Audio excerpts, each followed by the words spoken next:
Sentire Media. Hey there, have you ever had a burning question about moving to Italy, but didn't know who to ask, or maybe you were too afraid to ask because you thought it might sound a little silly? Well, you're not alone. Over the past season, I've received tons of amazing questions from listeners just like you. Questions about visas, taxes, property, and even how to handle culture shock when you finally make the move. And in today's episode, we're wrapping up the season with some of the best audience Q&A moments. Whether you're already planning your move or just daydreaming about life in Italy, this episode is packed with answers you won't want to miss. Plus, I've got some exciting news about what's coming in season 3. So stick around because we're closing out this season with a bang and setting you up for an even better one ahead. I'm Samantha Wilson, Chief Dreammaker at smartmoveitaly.com, and this is A New Life in Italy, a show where each week I take you behind the scenes of what it's really like to move to Italy, introduce you to some fascinating people, answer your questions, and show you how starting a new life in Bel Paese is possible for you. Well, hello there, and welcome back to another episode of A New Life in Italy, the podcast that gives you the real scoop on what it takes to live, thrive, and create a life in Italy.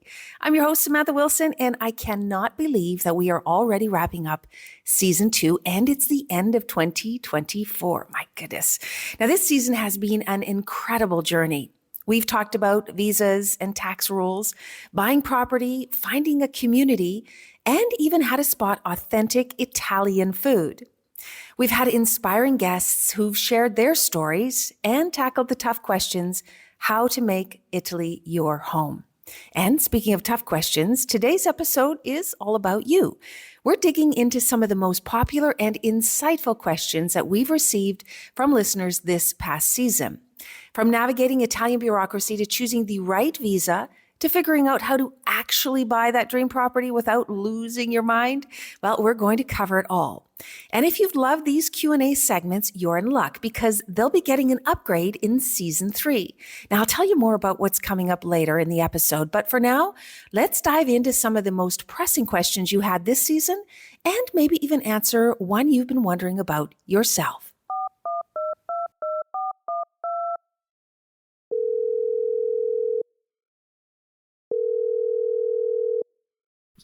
Hi, Samantha. This is Tina.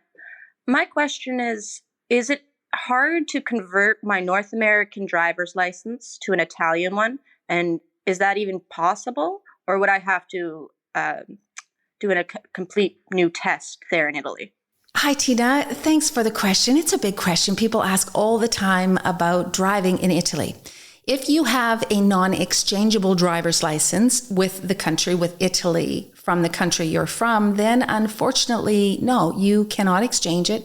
After 12 months of legal residency in Italy, you will have to have an Italian driver's license. And this means that you have to take a learner's test starting from scratch. It's usually all in Italian, unless you live in the north where you can also have it in French or German. But typically it's in Italian, and it's a really, really tricky test. There's some really great Facebook groups out there. I think one's called Help, I Need My Folio Rosso, I think it is, about having to, helping you study for and prepare for your learner's test. But the question also people ask a lot sneakily on the side is, what if I'm driving? What's going to happen if I get caught? Well, if you continue to drive on your foreign license after it's not valid, after 12 months of legal residency in Italy, and you get caught or you're in an accident or something happens, not only will your car be confiscated and you receive a very big ticket, if you were in an accident, for example, you won't have any insurance. So it's a very big risk to take. I suggest that you start studying for your Italian driver's test as soon as possible because it can take many, many months to actually prepare for it before you can pass the test. Hello, Samantha. My name is David, and I'm planning to buy a house in Italy, and I'm trying to budget. How much would be my closing costs? Hi, David. So a big question, depends on a lot of factors. Generally speaking, your closing costs to buy property in Italy, there's going to be transfer taxes, which are based on the cadastral value of the property, which isn't the property purchase price, but the town, think of it like your tax assessed value, property value. This is what your transfer tax will be evaluated on. If you're buying a second home, it's 9% of that taxable cadastral value. If it is your first home, it's 2%. You'll also pay notary fees. You'll pay another few little taxes, of course, tax in Italy. And you'll also pay commission, which is nowadays is about 4% of the purchase price. What we like to tell our clients is that budget about 10% of your purchase price to cover your closing costs. This is more or less what you'll need, depending, of course, on some outside factors. But if you keep that number in mind, it's easier to plan. Hi, Samantha. This is James. And my question for you is, what is the most affordable places in Italy and what are the most expensive parts of Italy? And why? Thank you. Look forward to your answer. Hi, James. Oh, I love this question. So generally speaking, cities in Italy are more expensive than the countryside. And I think that's probably common everywhere. But in Italy, there's a definite definition between the north and the south of Italy. The most expensive areas in Italy is northern Italy, for sure, closer to Milan, all up in the north, in the mountains. All of that area is about the highest price per square meter in all of Italy. And then if you move into the central part of Italy, in the cities, the more popular areas, Tuscany is quite expensive because it's Tuscany and it's a brand and it's a good investment in itself. But you can move right across from Tuscany to Umbria, and although it feels and looks similar, it's about 20% less. Same with Marche. You can go even further, which is across to the Adriatic side. So the more you move south from the north, the lower the prices will get. The least expensive places in Italy per square meter generally are Calabria and the south, like Puglia, Calabria, Sicily. These areas are the most affordable areas. But again, you can have pockets. Anything close to the sea is going to be more expensive than inland. So you can have pockets that are more expensive than others. And the way that Italy evaluates its property, there is a per square per meter general guideline, but it varies widely depending on the location and the finishings of the property. So depending on your budget, you can get those really low cost properties, under 100,000. You get lots of those in the south. Really impossible to find them in the north, in anywhere really that you want to probably be. There's a reason for pricing properties in Italy or for low cost homes in Italy. And this, I think, is a really good last point to mention with your question, in that I know there's a lot of advertising out there for one-year houses and super low cost properties, and it feels really like amazing what you can get here. And it truly is. You can do way better here than you probably can in your home country. However, you get what you pay for, even here in Italy. So consider that when you're looking at something that seems too good to be true. Quite often, it is. Hi, Samantha. I thought I sent you a question before, but obviously I didn't. My name is Victoria Viola Winterton. I am a divorcee, widower, whatever you want to call me. I'm retired, living in the USA, and I have an Italian passport, so that I was born in Italy, so that's not a problem. What I'm concerned about is how they treat unearned income there for tax purposes. Since I am retired, I have a pension, and I would hate to pay taxes on that in Italy, but do let me know. Hello, Victoria. Nice to meet you. And yes, I can answer your question quite easily. When you become a resident, a taxable resident of Italy, which means that you have either gone in and declared your residency at the anagrafe office in the town that you live in the comune that you live in, or you have moved the center of your life, live here for more than 183 days, then you are a taxable resident in Italy. When you become a taxable resident in Italy, you will be taxed or could be taxed on your worldwide income and assets, including your pensions, any kind of drawings from 401ks or any other pensions that you're drawing from. Now, the interesting thing is that if you were collecting a government pension, like you worked for the American government, let's say, that pension typically would not be taxed in Italy. However, If you are an Italian citizen, the rules change a little bit and not so much in your favor. So if you are an Italian citizen and you have taken residency in Italy, you will be taxed on your foreign pensions, your foreign government pension as well. So these are where times that you can consider, depending on your financial position, whether or not a 7% flat tax zone is suitable for you. The best advice I can give you is before you make the move to make sure you have a meeting, a little call with an Italian commercialista who is like a tax attorney here in Italy to understand better what your full tax liability is and what is the best way for you to approach your new life here in Italy. Hi, Samantha. This is George here. Everyone talks about how cheap Italy is, and I understand that the food and cost of living and everything else can be cheap. But what are some things that aren't as cheap? Is there things that are really expensive that one should keep in mind when moving to Italy to plan for their budget? Is internet well priced? Are phones well priced? Electricity, these type of things. Is everything cheap in Italy, or should there be some things that I should keep my eye out for? Thank you, and looking forward to your response. Well, hello, George, and really good question, because people do go on a lot about the cost of living here in Italy, and it always is sort of in relative to how you want to live. So there are people who move to the south of Italy and live quite frugally and spend only couple thousand, maybe maximum a month, and live quite comfortably, but it's choices that they're making. The things that you cannot change or that you have less control over the pricing would be definitely utilities. I think would stand out the most as being probably a little more expensive for some people from other countries, like electricity, air conditioning, heating in the winter time. In some places it can get pretty cold, and depending on your heating source, this could be quite expensive, especially if you're out in the farm or something using propane gas as your heat. This can be extremely expensive and a bit of a shock at the end of the year when you get your bill. So, the good stuff I always say in Italy is super cheap, like entertainment and wine and food and restaurants, comparatively, of course.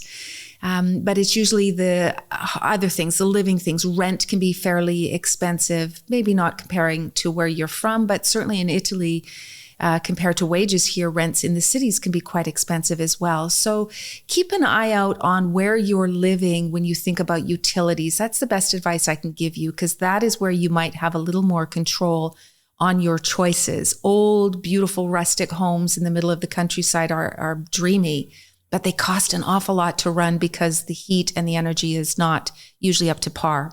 So keep those things in mind and be mindful of the use of the energy here in Italy, because it does cost a pretty penny. Last thing though, internet, I just want to mention it because you'll be super surprised to know that cell phones are really cheap here. They're like, $20 a month, $25 a month. And that's the phone included in some cases. And internet, about the same thing, about 20 to 25 euros a month for high-speed fiber internet. So it's a super big steal compared to most places where people are moving from. Hi, Samantha. This is Mai. My question is, if I were to buy a big property and live in let's say, the first floor and run the second floor, let's say, as a B&B, would that be considered as business and can get me a work visa? Hello, Mai. Thanks for the question. So it's a little bit of a complicated answer for a short Q&A, but I'll give you just a general idea.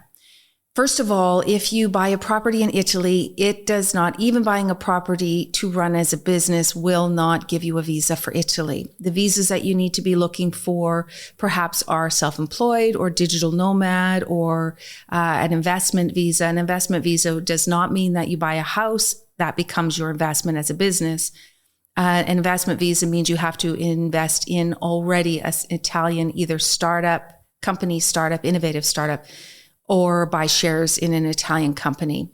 So buying property and using part of it as an income earner, whether it's a bed and breakfast or you're renting a contained apartment in your house, These are great ways to earn some money. What you need to be careful of is if you come over here, for example, on an elective residency visa, which might be another option for you, you cannot operate a B&B on an elective residency visa because that is considered work and you are not permitted to work on the elective residency visa. So your initial question of if you buy a property and rent out a space, can that be deemed valid to get you a work visa? No. You can, this visa doesn't apply for that. You'll need to look at other visas. Like I said, self-employment visa, where you're already self-employed and have an existing business that can support you here in Italy. You have to go through the decree flussi. So there's quotas and nulla ostas. It's a bit complicated. Or the new digital nomad visa, which is pretty cool. You can see more of that on our website at smartmoveitaly.com/digital nomad. And then, of course, the elective residency visa if you want to move here and not work. So that might not work for you.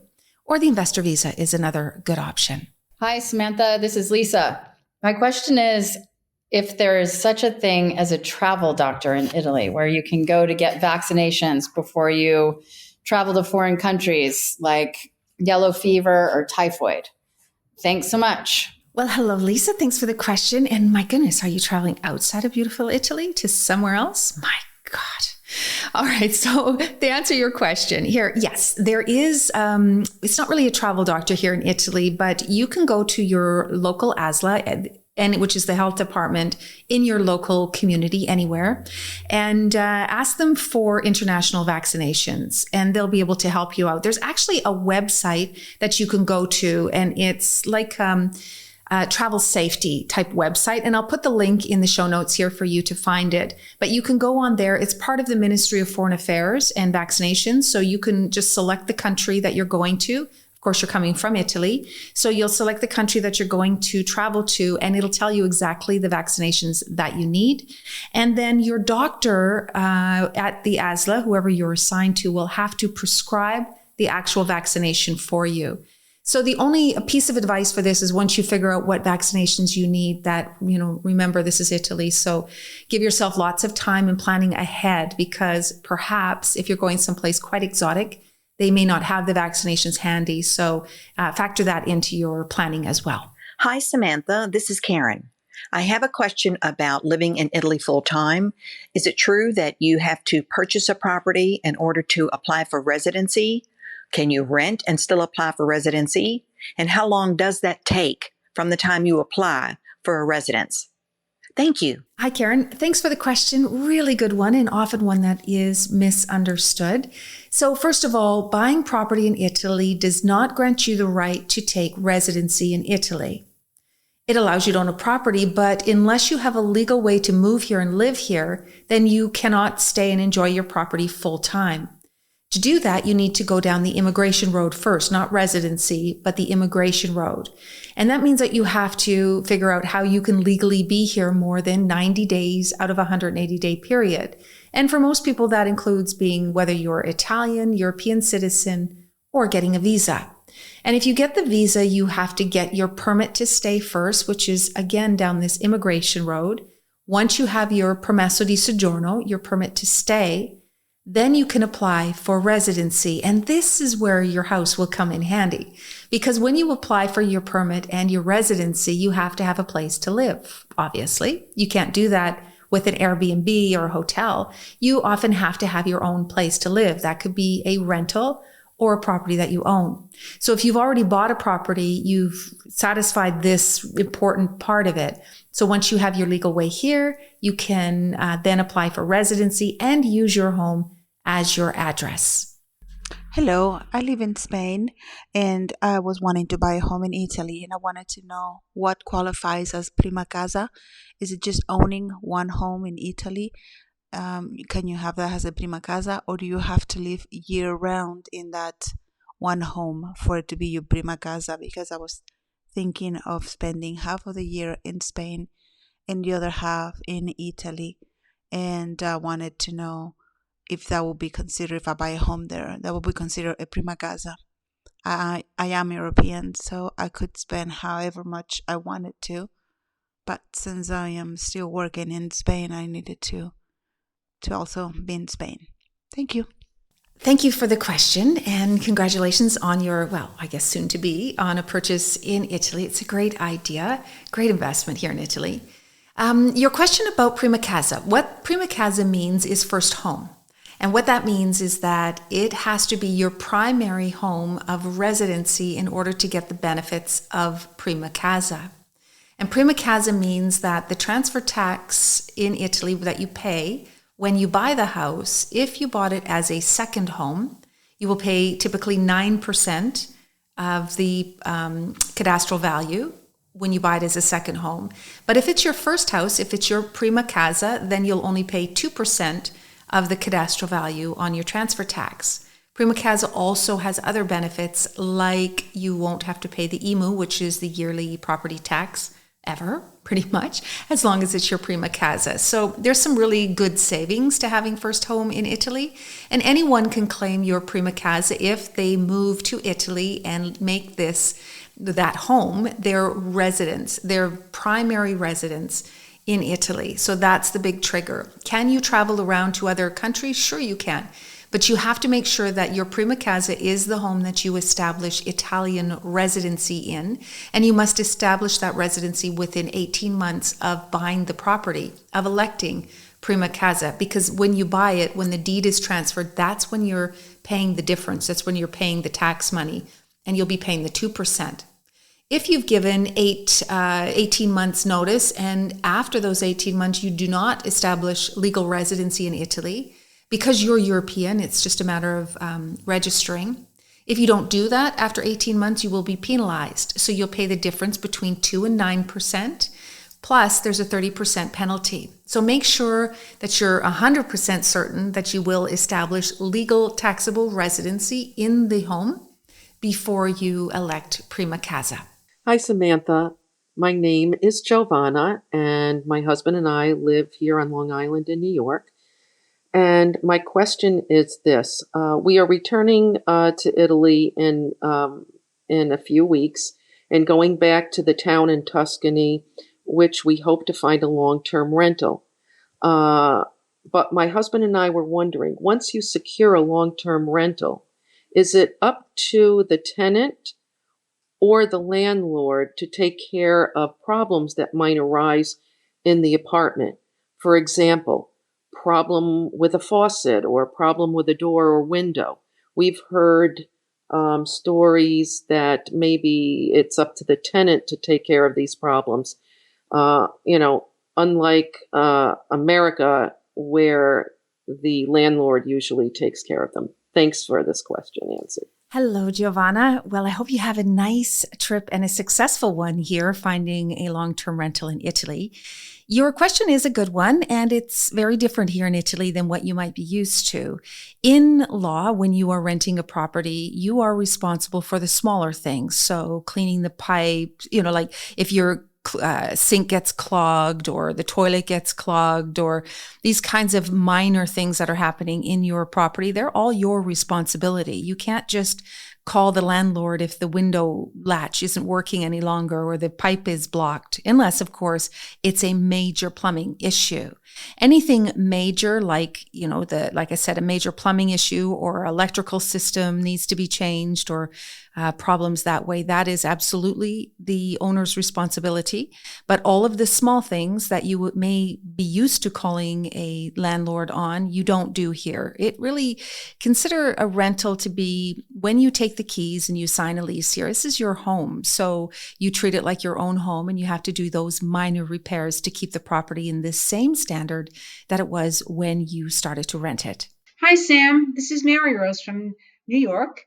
I'm a senior and I live on Social Security and I live modestly. I was wondering, is it possible to be able to afford to live in Italy?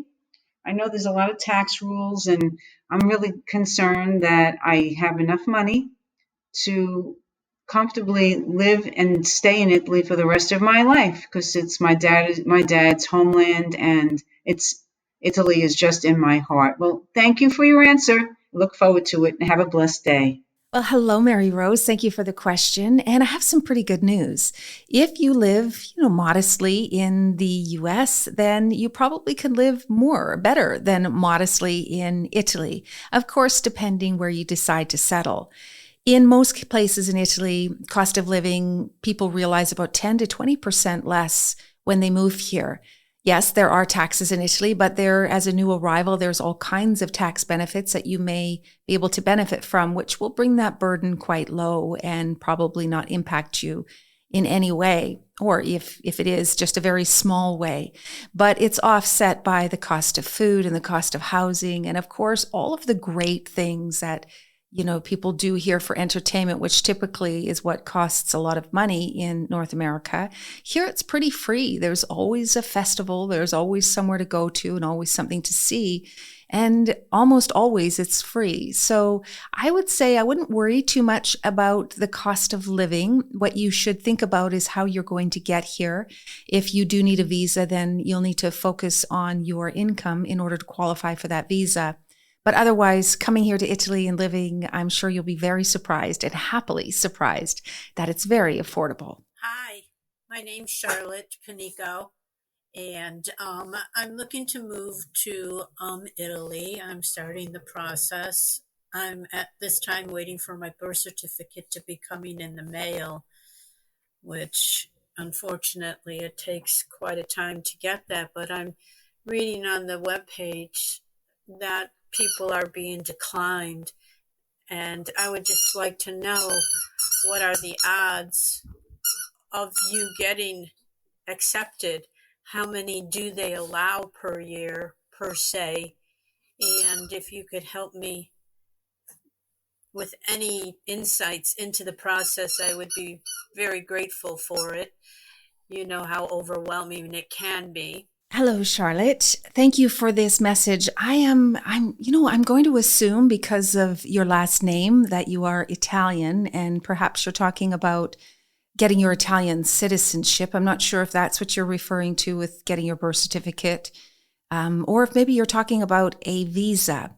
So Italian citizenship, if we're going to talk about that, there are some very specific rules that you need to meet to enable you to claim your Italian citizenship. And that's mostly that your ancestor did not break the bloodline by naturalizing before the next in line was born, or before the next in line was born, or 21 years old. If that's citizenship, then there isn't a number of citizenships that they allow every year. If you qualify, you qualify. You have your right to citizenship. If, on the other hand, you're talking about a visa, well, there is for the elective residency visa, which would probably apply for you. First of all, you don't need your birth certificate, so that's good news. If you are applying for the ERV, there is no limit on how many ERVs they give out. It is outside of the decree flussi, which is the immigration numbers every year. So there is no limit. If you qualify again for the visa and you meet all of the requirements, then you will get the visa. Pretty good. It's just a matter of preparing and applying for whichever one is best for you. Hi, Samantha. This is Karen. How long does it take to get citizenship in Italy once you purchase or rent something there? I'm thinking of moving to Italy full time in the next couple of years, I hope. So these questions answered would be a huge help. Thank you so much, Samantha. I can't wait to hear your answers. Well, hello, Karen. Thanks for the question. So your question, how long does it take to get citizenship in Italy? So it depends on the way that you're applying. If you are wanting to get citizenship through naturalization, which means that you are moving to Italy, you live here, you're a legal resident, and you're putting in your time to claim citizenship, in Italy, if you're in that boat, you have to live in Italy for 10 years as a legal resident before you can apply for Italian citizenship. You'll also need at that application time to be a level B1 for your citizenship, and also prove that you have been a legal tax-paying resident for those 10 years. If you are, however, applying as jur sanguinis, so let's say you have ancestors and your line follows a certain pathway that allows you to apply directly in Italy. Depending on where you live, it could take between 4 to 12 months and everything can be done. So there's two ways you can be a citizen. You can be through naturalization or through your ancestry. Hi, Samantha. This is Lenore Starkey-Rivetta. I'm asking if you can give me some specific reasons why the Bowdy Regional Court is on one of the worst lists to apply for citizenship. I'm concerned because that is the regional court where I'm supposed to be going to for applying due to my ancestry. So any more specific information would be very, very helpful. Thank you. Particularly with regard to the minor issue, I'm concerned because I have a minor case. Hi, Lynn. Thanks for your question. So you can apply for Italian citizenship through jus sanguinis, meaning you have an ancestor, an Italian ancestor in the past. So by blood, you're Italian. There's different ways that your application can qualify. So there's different routes. The one that you're speaking of, obviously, your citizenship had to pass through a female before 1948, because in the past, females did not have the right to pass their citizenship forward before 1948. And obviously, this is unconstitutional. So there's a line in the sand now that says if the citizenship was passed forward before 1948, meaning from one generation to another through a woman, through a female, before 1948, you have to go to court. And this was actually just a matter of procedure. And for many, many, many years, this has just been, like I say, procedure. No problems in court at all. But about 3 years ago, there was a ruling from a court in Rome, from a judge in Rome, who decided that even in a 1948 petition court case, in that jurisdiction, if the child was still a minor at that time, meaning under the age of 21, when the mother or the female or anyone in the line had naturalized, then we call it a minor issue. And that means that they say, in fact, that minor child was also lost their citizenship because of the action of the adult to the minor. And what has happened a few years ago when this decision was made, it was a frenzy, I can tell you. And everybody, all of our lawyers, everyone was freaking out, and a lot of applicants, because it didn't feel right. It didn't feel like it was a decision that people had been using in the past. So we've all been doing a lot of appeals in the last few years. And unfortunately, all of the appeals are being, lost. They're being struck down. So it's holding. This decision in Rome is holding. And really what this means is that if you have a case where there's a minor issue, meaning that the next in line was under the age of 21 when the citizenship had to be passed through before 1948, you will almost for sure lose the case in court.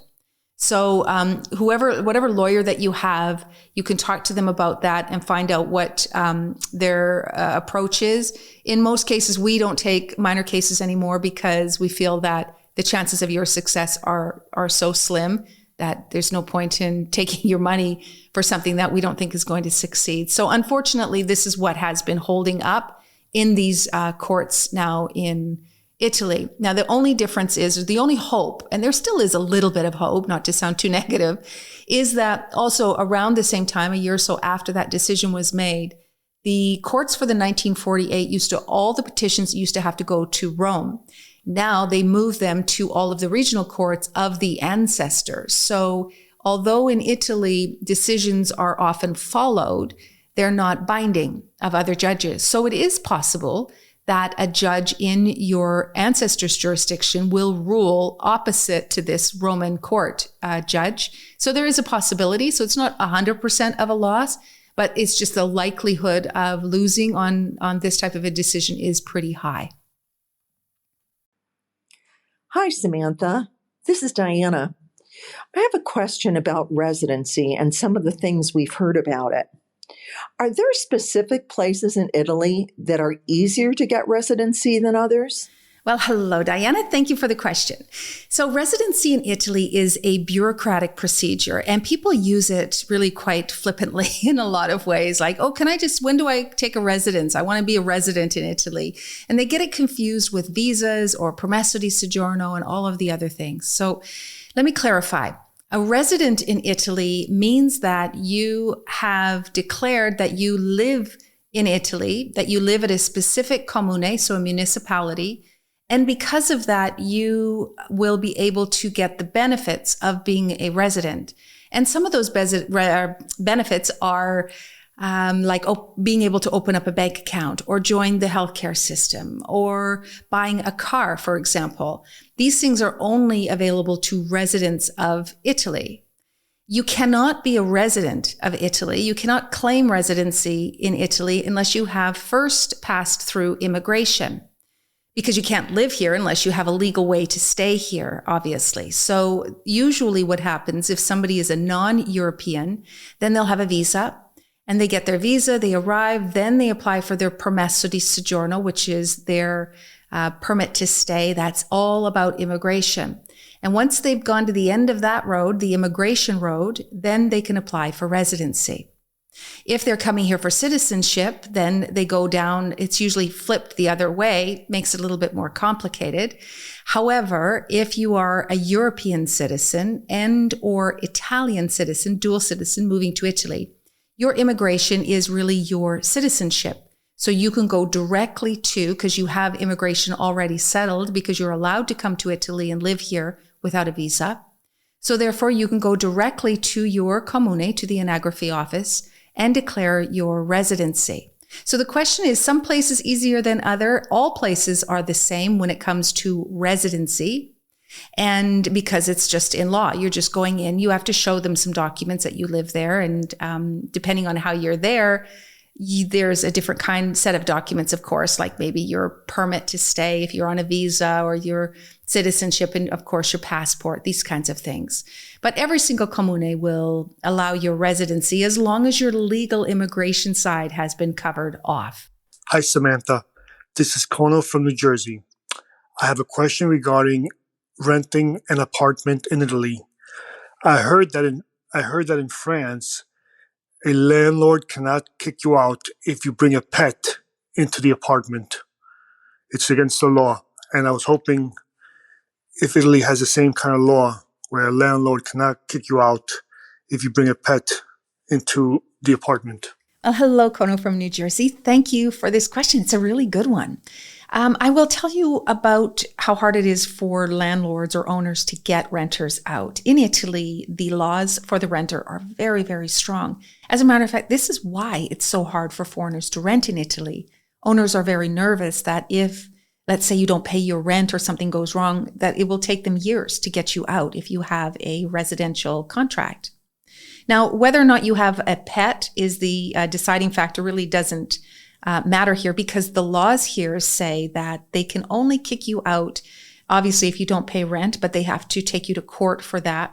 And the only way that a landlord can terminate your lease is if at the renewal phase, their family is going to move in, they're going to use it themselves, or they have major renovations that need to be done to the property. And of course, there's some penalties for them that they'll have to pay you or reimburse you or promise you to come back in under those circumstances. And also there may be other clauses in your lease that you have agreed to that if you breach, they can go to court and try to get you out. And maybe one of those clauses is, you want to keep your pet, or maybe you weren't allowed a pet and they want you out. So all of these things can obviously be disputed, but it does take a court case to do it in many cases, and which can take many, many, many years. So it's best to try to understand very clearly with the owner and the landlord what they expect of you and what you expect of them before you even enter into the agreement. So it's less stress for you in the long run. But your big question is, can a landlord kick you out if you have a pet? The pet is not the deciding factor here in Italy. Actually, it's the other reasons that I explained. Hi, this is John. I am calling from the U.S. My wife and I are interested in residency in Italy. I am not a citizen. I am a U.S. citizen. My wife is a dual citizen. And I am curious about the process of applying for extended residency for both of us. I realize we both will have to apply, or I think I understand that we both have to apply, but we will have to apply differently. And curious what that process is like. Hello, John, and thank you for the question. It's a good one. There's a lot of Italian, non-Italian partnerships out there that are coming here. And the good news is that you do not need a visa. So this is all great. However, the only way that you can stay in Italy longer than 90 days is that if your spouse, your Italian spouse, is already a resident in Italy. So you can both come together, and then your wife will have to first register for her residency at the comune, in the local town hall, at the anagraphy office. And you'll need a house to do that. So you'll need either to have already purchased a home or rented a home with a contract. And you should do this in advance because you only have 90 days to get all this settled. And finding a rental, for example, in that time frame will be very hard. So make sure you have someplace to live first, and then your wife will take her residency. And then after that has been established, then you will go to the post office and apply for your permesso di soggiorno.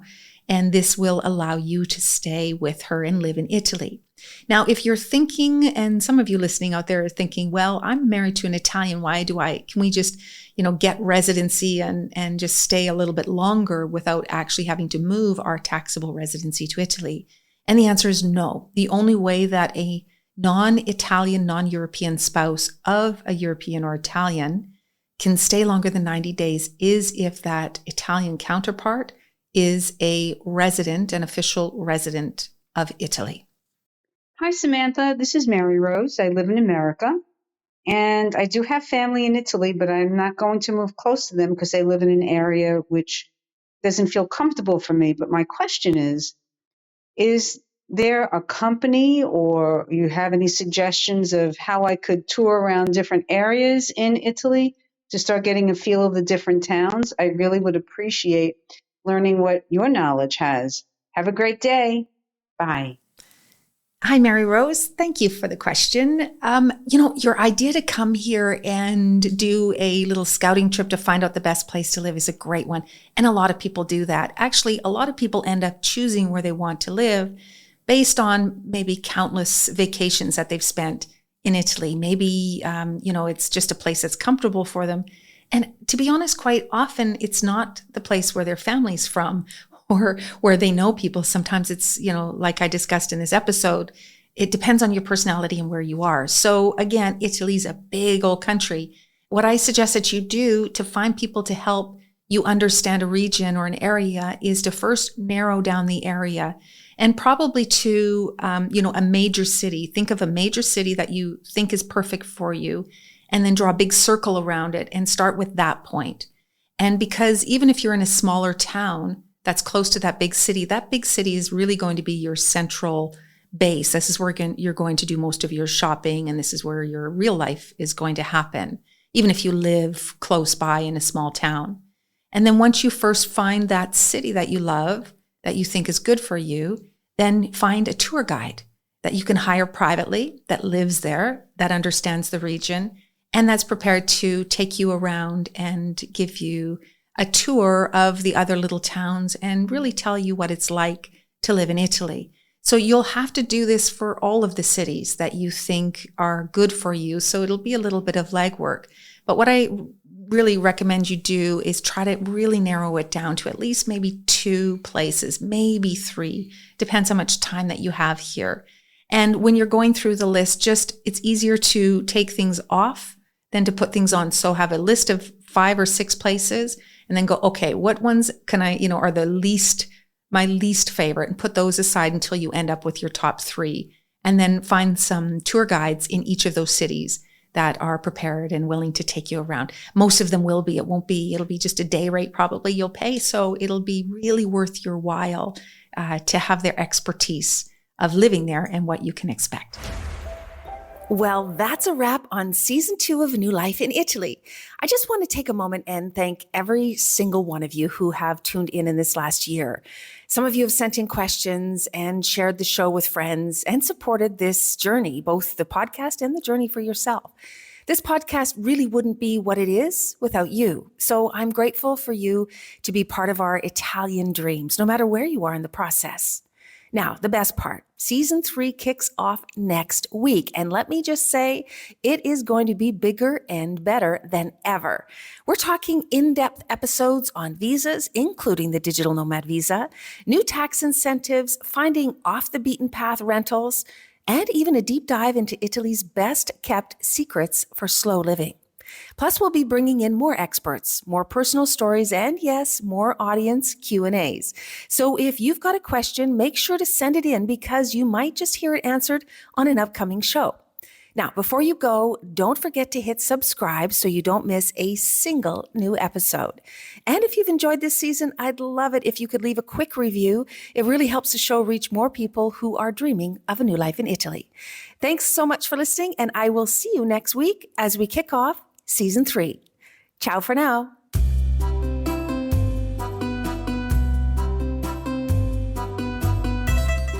A New Life in Italy podcast is a production of Sentire Media, created and hosted by me, Samantha Wilson. Production by London Nero, and with special thanks to Ali Frothingham, Sofia Pisana, and the entire team at Sentire. Follow A New Life in Italy wherever you get your podcasts. And hey, if you're thinking of moving to Italy, whether full-time, part-time, or for a lifetime, come and see me over at smartmoveitaly.com and we'll help you get here and start living your best life. And don't forget, if you love this episode, please rate and leave a review. It's much appreciated. I can't wait to meet up with you again next week, same time, same place. Ciao for now.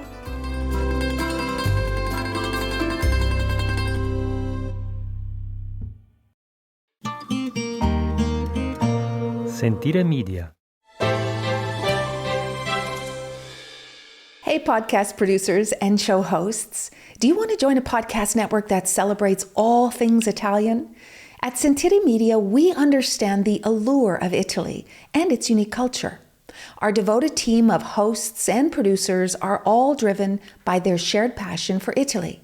And we work tirelessly to create the best lifestyle podcasts and content that will whisk you away to the very heart of Italy. With us, you can savor the mouth-watering flavors, get lost in the stories from the past, break down the cultural barriers, and truly immerse yourself in the vibrant traditions of this intoxicating country. If you have a great podcast idea or are already in production and would like to join Sentire Media, head over to sentiremedia.com, that's SENTIRE media.com, and find out how to submit your show.